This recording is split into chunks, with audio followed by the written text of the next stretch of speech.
Several months ago, my office received a protected disclosure from Eglin Air Force Base indicating that there was a UAP incident that required my attention. I sought a briefing regarding that episode and brought with me Congressman Burchett and Congresswoman Luna. We asked to see any of the evidence that had been taken by flight crew in this endeavor and to observe any radar signature as well as to meet with the flight crew. We were not afforded access to all of the flight crew. And initially, we were not afforded access to images and to radar. Thereafter, we had a bit of a discussion about how authorities flow in the United States of America, and we did see the image. And we did meet with one member of the flight crew who took the image.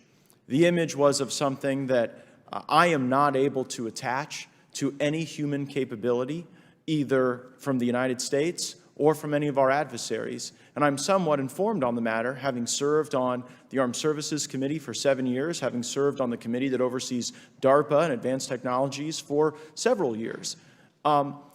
When we spoke with the flight crew, and when he showed us the photo that he'd taken, I asked why the video wasn't engaged, why we didn't have a FLIR system that worked. Here's what he said.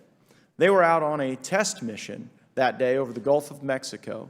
And when you're on a test mission, you're supposed to have clear airspace. Not supposed to be anything that shows up.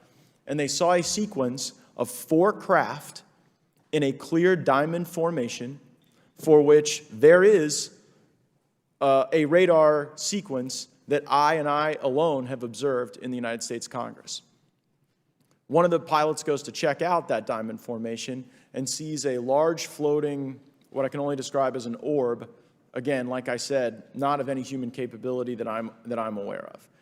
And when he approached, he said that his radar went down, he said that his FLIR system malfunctioned, and that he had to manually take this image from one of the lenses, and it was not automated in collection, as you would typically see in a test mission. So I guess I'll start with Commander Fravor. How should we think about the fact that this craft that was approached by our pilot had the capability of disarming a number of the sensor and collection systems on that craft? Well, I think this goes to that national security side, and you can go back through history of things showing up at certain areas and disabling our capabilities, which is disheartening. And for us, I mean, like I said, it completely disabled the radar on the aircraft when it tried to do it, and the only way we could see it is passively, which is how he got that image. So I think that's a concern on what are these doing, not only how do they operate, but their capabilities inside to do things like this. And how should we think about 4 craft moving in a very clear formation, equidistant from one another, in a diamond? In all of the phenomenon, perhaps, Mr. Grave, that you've analyzed, have we ever seen multiple craft in a single formation? I have one particular case, and that was during the gimbal incident.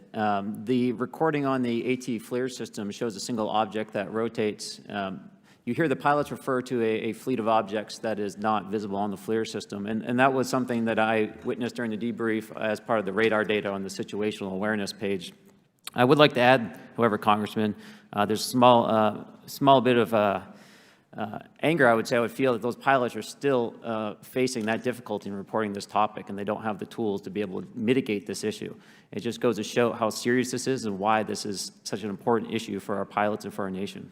It was stated explicitly to me by these test pilots that if you have a UAP experience, the best thing you can do for your career is forget it and not tell anyone. Because any type of reporting, either above the surface or below the surface, does have a perceived consequence to these people, and that is a culture we must change if we want to get to the truth. Mr. Chairman, I would observe that perhaps as we move forward from this hearing, there are some obvious next steps.